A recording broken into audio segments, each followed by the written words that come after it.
갈라디아서 6장 17절 18절, 이후로는 누구든지 나를 괴롭게 하지 말라. 내가 내 몸에 예수의 흔적을 지니고 있노라. 형제들아, 우리 주 예수 그리스도의 은혜가 너희 심령에 있을지어다. 아멘. 오늘 저는 The Marks of Jesus, 예수의 흔적이란 제목으로 말씀을 전하고자 합니다. 1997년 8월 27일 미시간 그랜래피드 공항에 저희 부부가 도착했습니다. 그로부터 곧바로 기숙사에 들어가고 수속 밟고 그 다음 9월 첫 주부터 곧바로 수업에 들어갔습니다. 아직도 잘 들리지 않는 그런 영어를 가지고 수업에 들어가고, 또 내어주는 과제는 미국 학생들과 똑같은 과제물을 내야 되다 보니까 아침에 학교 가서 밤 11시에 도서관이 문 닫을 때까지 공부하는 시간이 계속 이어졌습니다. 얼마나 피곤하고 힘들었는지. 바로 그때에 저희의 유일한 어떤 기쁨 중에 하나는 뭐냐? 주말에 TV를 통해서 아메리칸 풋볼, 미식 축구를 보는 즐거움이었습니다. 여러분, 1997년 슈퍼볼과 98년, 99년 슈퍼볼, 이 2년 연속으로 우승한 여러분 팀이 혹시 기억나십니까? 덴버 브론코스입니다. 정말 얼마나 잘하는지. 특별히 바로 이 덴버 브론코스 2년 연속으로 슈퍼볼 우승을 바로 이끌었던 최고의 전설적인 쿼터백 누구이지요? 존 엘웨이. 정말 아주 잘생기면서도 얼마나 품위 있게 운동을 하는지 정말 아주 훌륭한 선수입니다. 그때 정말 얼마나 제가 이것을 가지고 스트레스를 풀었는지 모릅니다. 그런데 이 덴버 브론코스 다음으로 제가 좋아했던 팀이 샌프란시스코 49ers입니다. 샌프란시스코 49ers. 여러분, 왜 팀 이름을 49ers라고 지었을까요? 이것은 1849년에 일어났던 한 사건 때문에 그렇습니다. 당시 캘리포니아는 인구가 많지 않았습니다. 당시 미국의 인구의 대부분은 바로 우리가 살고 있는 이 동부에 사람들이 몰려들었습니다. 그런데 1849년에 어떠한 일이 일어났느냐? 캘리포니아에 엄청난 양의 금광이 발견되었다는 소문이 퍼집니다. 그래서 막 이민 온 분들, 또 이 동부 지역에서 힘들었던 분들이 전부 다 마차를 이끌고 50명, 100명, 200명 이런 단위로 묶어서 그 광활한 이 미국을 횡단하면서 서쪽으로 몰려들기 시작했습니다. 이것을 가리키는 영어 표현이 있죠. 골드 러시. 바로 금광을 소식을 듣고서 바로 금을 캐기 위해서 사람들이 몰려든 겁니다. 그러면서 삽시간에 바로 캘리포니아가 수많은 사람들로 채워졌습니다. 바로 여기서 유래된 팀 이름이 뭐냐? 샌프란시스코 뭐라고요? 49ers입니다. 우리 교회가 이 정도 수준은 되지요. 자, 그런데 여러분, 특별히 저는 이 샌프란시스코를 굉장히 좋아합니다. 남가주에서 13년간 목회하며 살면서 귀함은 있으면 이 북가주 7시간 걸리는 샌프란시스코 산호세 이쪽으로 드라이브를 하면서 그렇게 여행을 하고 그랬습니다. 여러분, 이 샌프란시스코란 이름은 어디에서 나왔을까요? 바로 아시시의 성자라고 불리는 성 프란치스코 이름에서 따왔습니다. 세인트 프란시스. 바로 여기서 샌프란시스코란 이름이 나왔습니다. 여러분, 이 성 프란시스코 하면 여러분 떠오르는 것이 무엇입니까? 저에게는 평화의 기도입니다. 여러분, 우리 다 같이 한번 우리 온 성도들이 찬양되어서 한번 불러볼까요? 주여 나를 평화의 도구로 주소서. 미움이 있는 곳에 사랑을, 상처가 있는 곳에 용서를, 분열이 있는 곳에 일치를, 의혹이 있는 곳에 믿음을 심게 하소서. 주여 나를, 주여 나를 평화의 도구로 서주소서.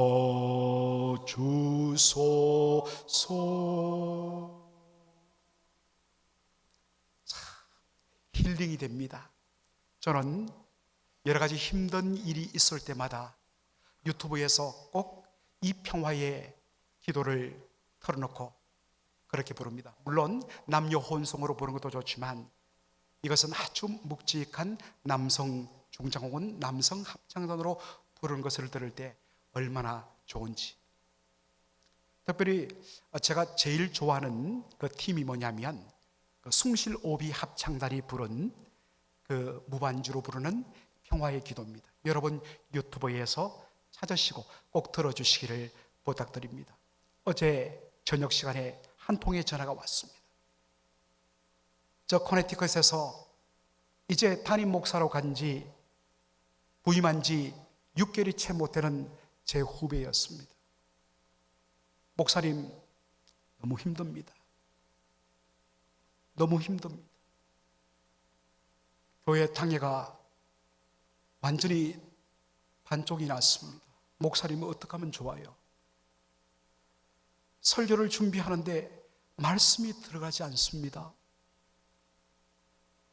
그래서 저도 어떤 의미에서는 조금 앞선 선배의 입장에서 목사님, 참아야 됩니다. 견뎌야 됩니다. 그러면 반드시 하나님 은혜 주실 것입니다. 그렇게 간절하게 격려하고 기도해주고 돌아서는데 얼마나 마음이 무겁던지.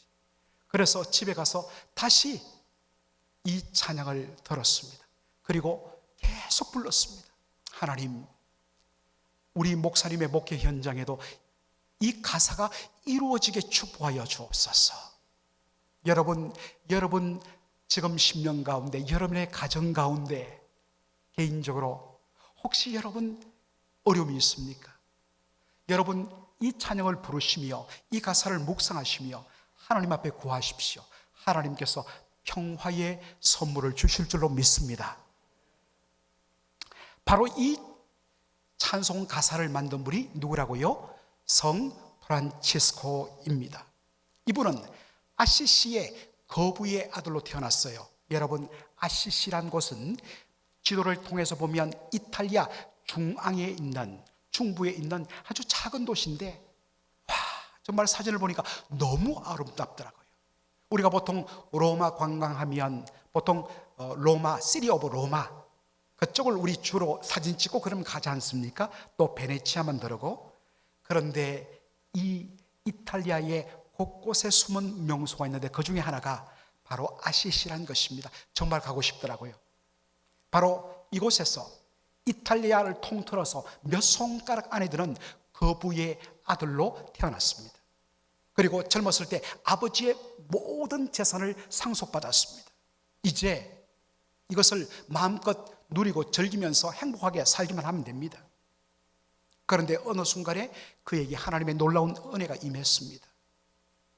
그랬더니 눈이 열려서 주변에 신음하고 있는 사람들의 그러한 탄식이 들린 겁니다. 성령의 감동 가운데서 하나님, 저의 모든 재산을 저들을 위해 쓰겠습니다. 그래서 전 재산을 팔아서 가난한 자들을 위한 구제기관에 다 맡기고 자기는 수도자로 살아가게 됩니다. 이 성 프란치스코에 관련해서 유명한 이야기들이 많은데 그 중에 아주 유명한 것이 바로 성흔입니다. 거룩할 성자에 바로 흔적 적자 혹은 흉터 적자, 흉터 흔자. 영어로는 스티그마라고 그렇게 말합니다. 그가 죽기 2년 전 1124년에 어느 날 밤에 기도를 하는데 그의 눈앞에 환상이 펼치더라는 것입니다. 환상 가운데 보니까 하늘에 천사 한 사람이 떠 있는데 그 천사가 양쪽 손과 양쪽 발에 대못이 박혀 있고 그리고 그의 옆구리가 창에 찔린 그러한 상처로 피를 흘리더라는 것입니다. 그런데 그것을 바라보는 순간에 동시에 어떤 일이 일어났느냐, 그때 그린 그림인데 바로 이 성 프란치스코의 두 손과 바로 양 발목과 그리고 옆구리에 예수님이 십자가에서 당했던 똑같은 그러한 못자국, 창자국이 나면서 피가 흘려지더라. 이것이 전해지고 있습니다. 많은 분들은 이것을 가지고 이렇게 한번 그렇게 연결을 줘봅니다. 성경적 근거로 갈라디아서 6장 17절을 그렇게 인용합니다. 이후로는 누구든지 나를 괴롭게 하지 말라. 내가 내 몸에 예수의 흔적을 지니고 있노라. 바울은 자신의 몸에 무엇을 지니고 있다고요? 예수의 흔적이라는 것입니다. 여러분, 흔적이라는 이 단어가 원래 헬라어로는 스티그마타라고 되어 있습니다. 그런데 여기서 바로 스티그마라는 영어 단어가 나온 것입니다. 여러분, 정말로 사도 바울의 몸에도 예수님의 몸에 있던 상처, 그리고 전설로 내려주는 성 프란치스코의 몸에 생긴 그와 같은 예수님의 상처가 그대로 드러난 것일까요? 이 부분에 대하여서 딩글러라는 성경학자가 이렇게 해석을 했습니다. 여기 예수의 흔적이라는 이 말을 스티그마 오브 지저스란 이 말은 바로 바울이 예수님께 충성함을 다짐하는 충성 맹세 표시로서 그의 몸에 새긴 문신, 태투를 의미한다. 그렇게 설명을 했습니다. 여러분, 한동안 한국에서 유행했는데 아주 흉하게 살던 조폭, 조직폭력배들이 정말 어느 순간에 자신의 잘못을 깨닫고 이제 조금 정직하고 바르게 살다 하는 마음으로 그들이 몸에 문신을 새겼다고 그래요. 그것이 뭐냐? 착하게 살자입니다. 그런데 글이 좀 짧아서 발음 나는 대로 쓰다 보니까 착하게 살자 이렇게 새겼다는 것입니다. 과연 예수님께 충성을 다하는 의미에서 예수의 이름을 새기거나 예수님의 십자가를 몸에 새긴 문신을 말할까? 아니라는 것입니다. 대부분의 성경학자들은 이것을 거부합니다. 먼저 예수의 흔적이란 말, 여러분 아까도 흔적이란 말의 헬라 단어가 뭐라고 그랬죠? 스티그마타라고 했습니다. 이 스티그마타, 여기서 영어 스티그마가 나왔는데 여러분, 스티그마타는 본래 뭘 하는 데 쓰느냐? 노예나 슬레이브, 노예나 그리고 가축의 몸에다가 꽉 찍는 낙인, 브랜드 마크를 의미합니다. 여러분, 노예나 가축의 몸에 왜 낙인을 찍을까요? 무엇을 뜻하는 겁니까? 이것은 바로 내 소유다. 소유권을 나타내는 의미가 뭐냐? 스티그마타라는 것입니다. 여기에 착안하여서 유니버시티 오브 맨체스터의 아주 귀한 복음주의 신학학자였던 F.F. 브루스 교수님은 예수의 흔적을 이렇게 말합니다.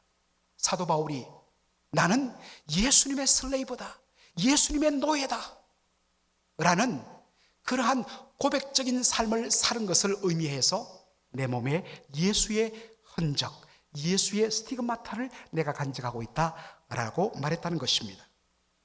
여러분, 내가 예수님의 종이라면 이 말에는 무슨 의미가 포함되어 있습니까? 예수님은 나의 뭐가 됩니까? 나의 주인이 되는 것이죠. 여러분, 어떻게 예수님이 나의 주인이 되고 나는 예수님의 종이 될 수 있는가? 고린도전서 6장 19절로 20절이 이것을 잘 보여줍니다. 우리 다 함께 읽도록 하겠습니다. 너희 몸은 너희가 하나님께로부터 받은 바 너희 가운데 계신 성령의 전인 줄을 알지 못하느냐. 너희는 너희 자신의 것이 아니라 값으로 산 것이 되었으니 그런즉 너희 몸으로 하나님께 영광을 돌리라. 아멘. 자, 바울은 뭐라고 이야기합니까? 너희 몸으로 하나님께 뭘 돌려라? 영광을 돌려라 라고 이야기하고 있습니다. 하나님께 영광을 돌린다는 것은 하나님의 성품과 관련되어 있다 했습니다. 문맥상 고린도 교회 성도들에게 당신들의 몸으로 하나님께 영광을 돌리란 말은 문맥상으로 보면 거룩한 삶을 통하여서 거룩하신 하나님의 거룩하심을 드러내는 삶을 살라라는 뜻이라는 것입니다. 왜 고린도 성도들은 그들의 몸으로 그들의 삶으로 하나님께 영광을 돌리는 삶을 살아야 할까요? 그것은 바로 너희는 너희 자신의 것이 아니라 어떻게 되었다고요? 값으로 산 것이 되었기 때문이란 것입니다. 자, 여러분, 더 이상 이제 당신의 몸, 당신의 존재는 당신의 것이 아닙니다. 당신의 모든 것은 바로 값으로 사신 주님의 것입니다. 이게 무슨 의미일까?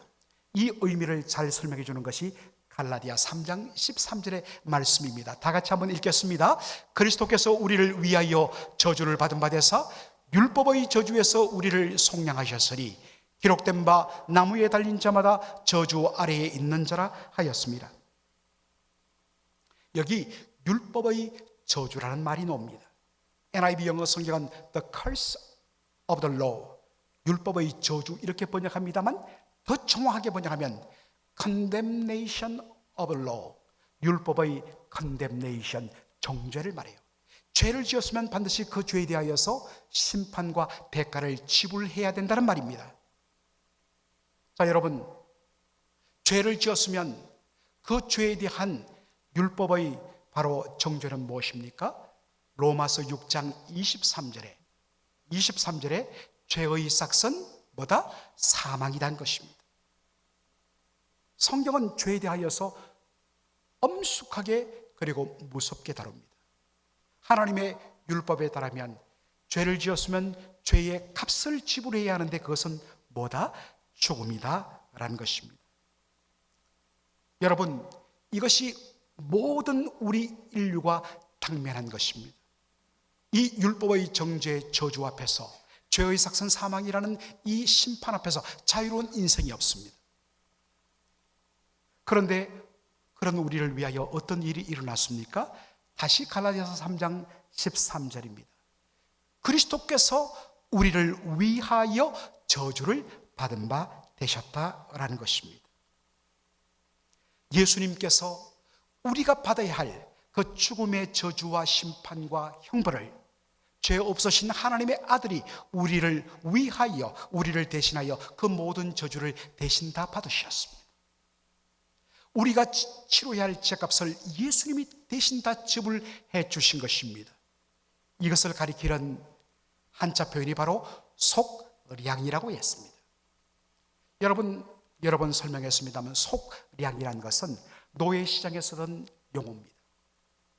노예가 팔리기 위하여서 그렇게 진열대 위에 세워지면 노예 상인과 노예를 사려는 사람 간의 흥정이 붙습니다.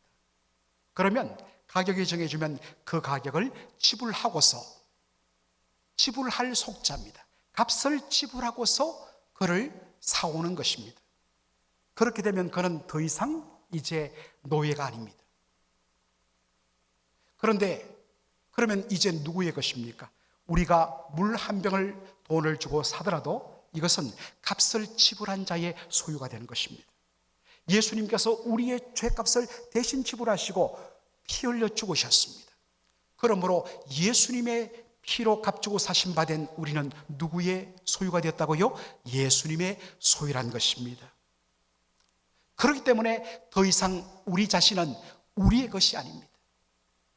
왜 그렇습니까? 예수님께서 값으로 산 것이 되었기 때문입니다.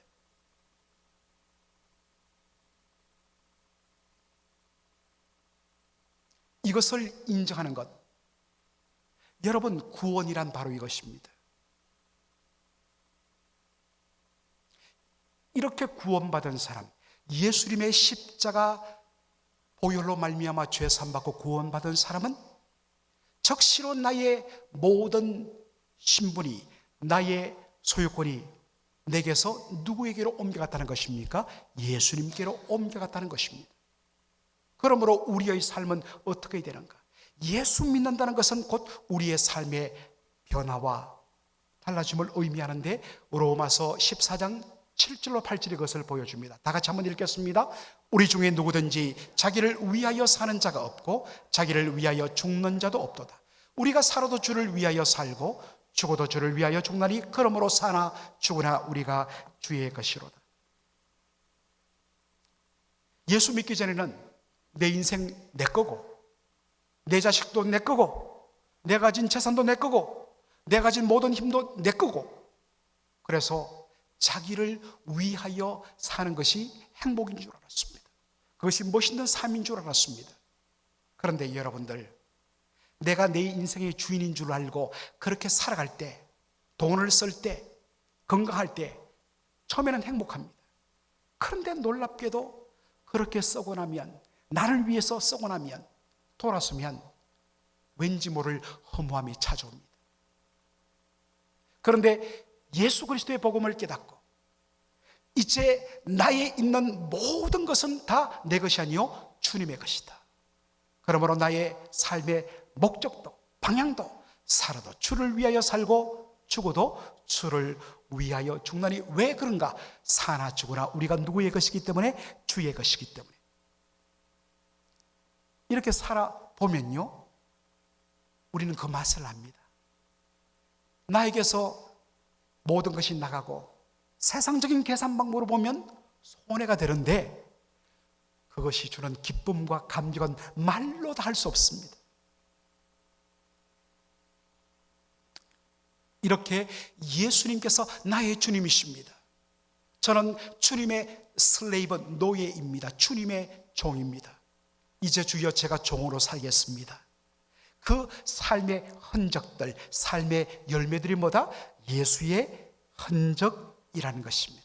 여러분, 이런 의미의 여러분의 몸에는, 여러분의 삶에는 예수님의 흔적이 있습니까?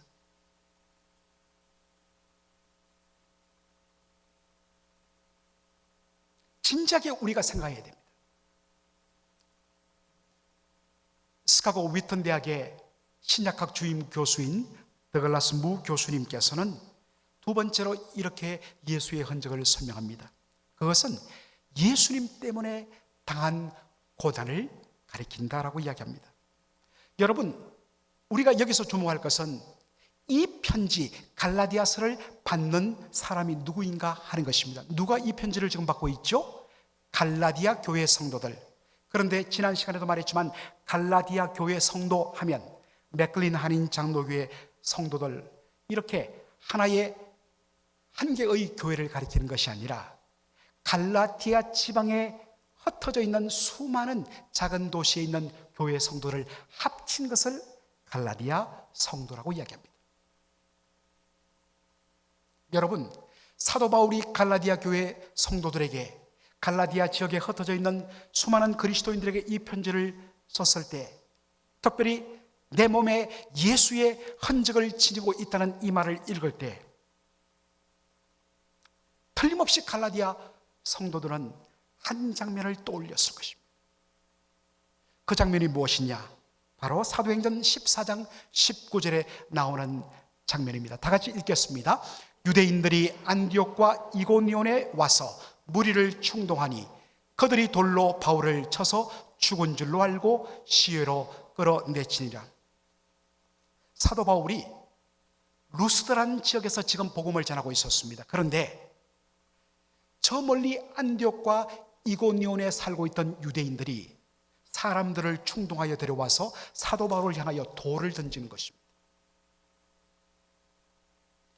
한 가지 질문. 아니, 이 안디옥과 이고니온은 오늘날의 터키 땅 중앙 지역인데 어떻게 여기에 유대인들이 이렇게 많이 산단 말인가?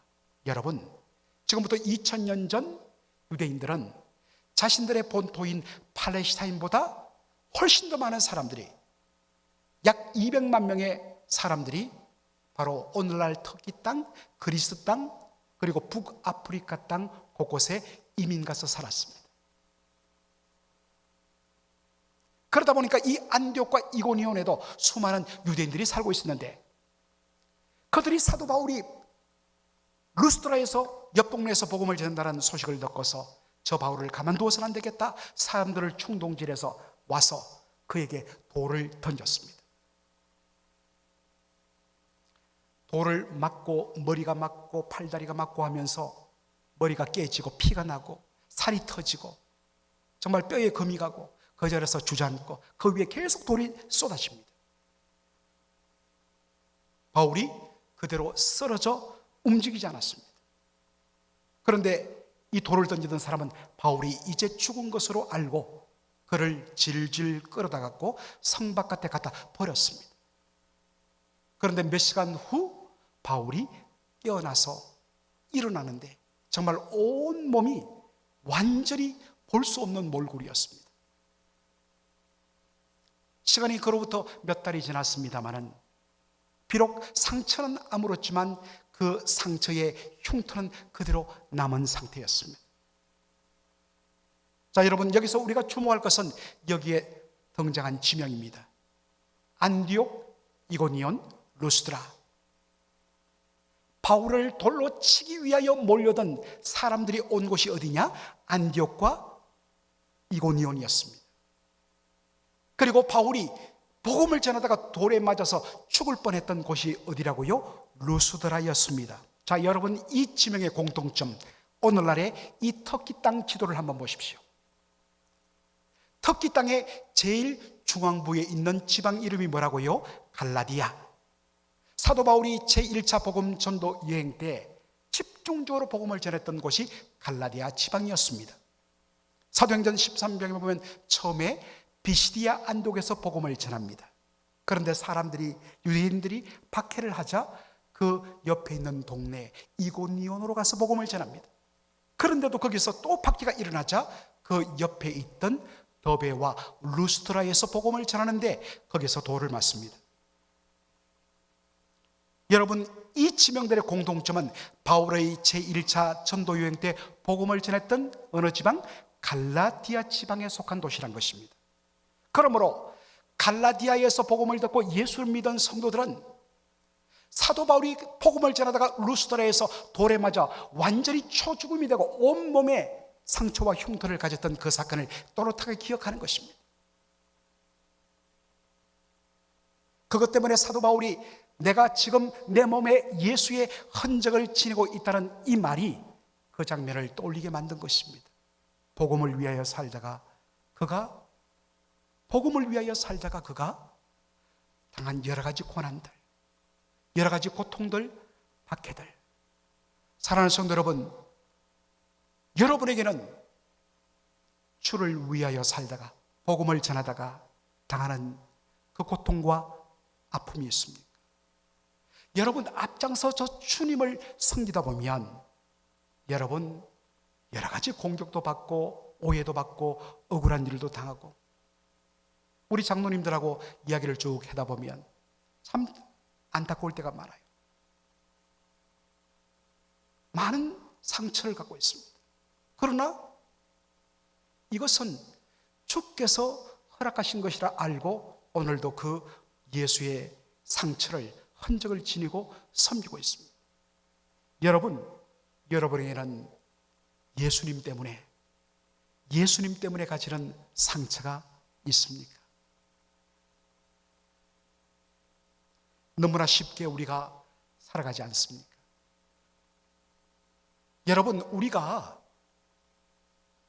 제가 우리 교회 성도님들 몇 분 손을 잡아보면 이제는 충분히 살만하신데 그 이미 나서 젊은 시절에 고생한 것 때문에 굳은 살이 박혀갖고 거칠거칠한 손을 갖고 있어요. 이건 뭐냐? 이러한 정말 못이 박힐 때까지 고생한 것 때문에 우리 자녀들을 먹이고 가정을 일으켜 세운 것입니다. 사랑하는 성도 여러분, 예수님을 위하여 여러분은 어떠한 흔적과 흉터를 가지고 있습니까? 마지막으로 예수님의 흔적에 담긴 또 하나의 의미는 뭐냐면 바로 다른 영혼에 대한 사랑을 위하여 겪는 고난을 가리킵니다. 이사야 53장 5절 말씀 우리 다 함께 보도록 하겠습니다. 그가 찔림은 우리의 허물 때문이요 그가 상함은 우리의 죄악 때문이라. 그가 징계를 받음으로 우리는 평화를 누리고 그가 채찍에 맞음으로 우리는 남을 받았도다. 여러분, 죄 없으신 하나님의 아들 예수님께서 왜 십자가에서 찔리고 상함을 당하셨을까요? 그것은 우리의 허물과 죄악 때문인 것입니다. 예수님께서는 우리에게 평화를 주시기 위해서, 이 평화라는 것은 죄로 말미암아 끼어졌던 하나님과 우리 죄인 사이를 다시 화목시키기 위하여 예수님은 버림을 받으셔야 했습니다. 예수님께서 우리에게 나음을 주시기 위하여 당신의 몸을 찢으셔야 했습니다. 바로 이것 때문에 생긴 것이 예수님의 손과 발과 그의 옆구리에 생긴 창자국과 목자국입니다. 그런데 바울은 바로 이 예수님의 놀라운 모습을 본받아 다른 성도들을 위하여 기꺼이 고난을 감당하겠다고 골로새 교회 성도들에게 말한 적이 있습니다. 골로새서 1장 24절을 우리 한번 읽도록 하겠습니다.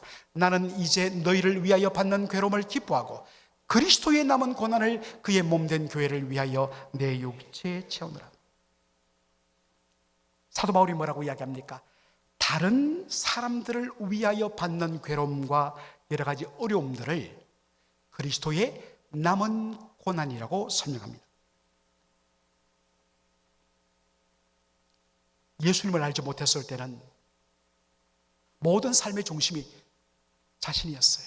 그저 자기만 잘 되면 되고 자기만 행복하면 되고 딴 사람들이 보이지 않았습니다. 그런데 예수님을 만나게 되었습니다.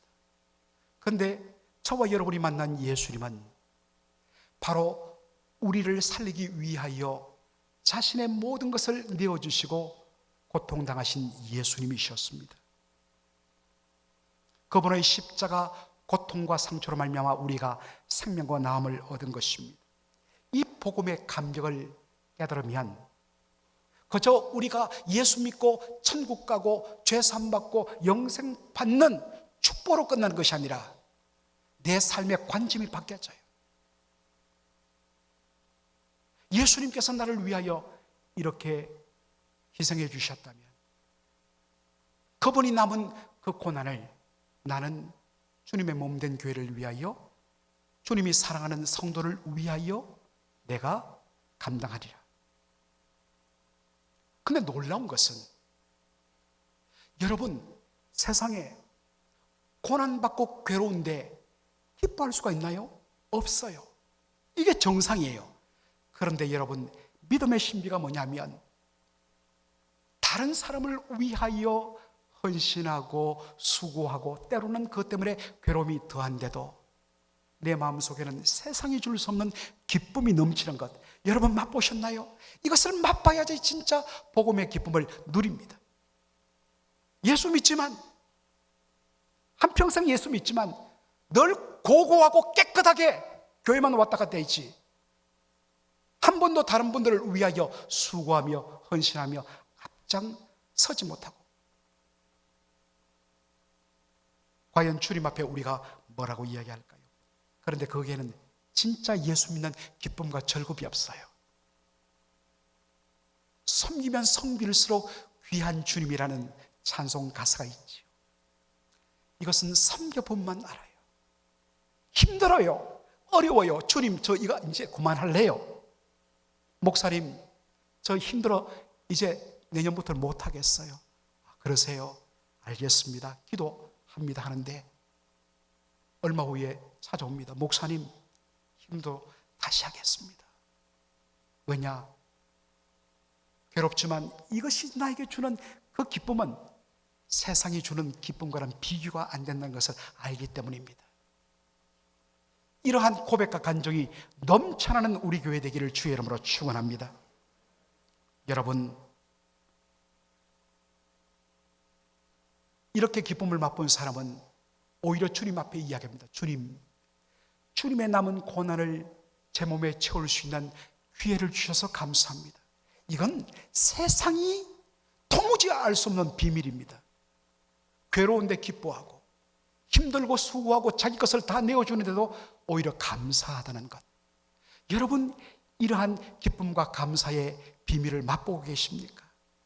저는 우리 교회 모든 성도들이 이런 기쁨과 감사의 비밀을 아는, 진짜 말로 예수의 흔적을, 스티그마 오브 지저스, 예수의 흔적을 간직하는 저와 여러분 되기를 축원합니다. 그런데 놀라운 것은요, 우리가 보기에 저분이야말로 주님을 닮았어. 우리는 그분의 몸에 나타난, 그분의 삶에 나타난 예수의 흔적을 바라보며 허무합니다. 그런데 정작 진짜 주의 은혜를 경험한 사람은 주님께서 알아주고자 할 때, 주님 아니에요, 부끄럽습니다. 오히려 부족한 것이 많은데요. 주님, 제가 받은 주님의 은혜에 비하면 이건 아무것도 아닙니다. 주님, 저를 가려 주옵소서. 이거 믿음의 신비입니다. 저는 이러한 아름다운 믿음의 역설, 파라닥스, 믿음의 미스터리, 신비가 넘치는 진정 예수의 흔적을 간직한 성도들로 가득 찬 우리 교회가 되기를 주의 이름으로 축원합니다. 아멘.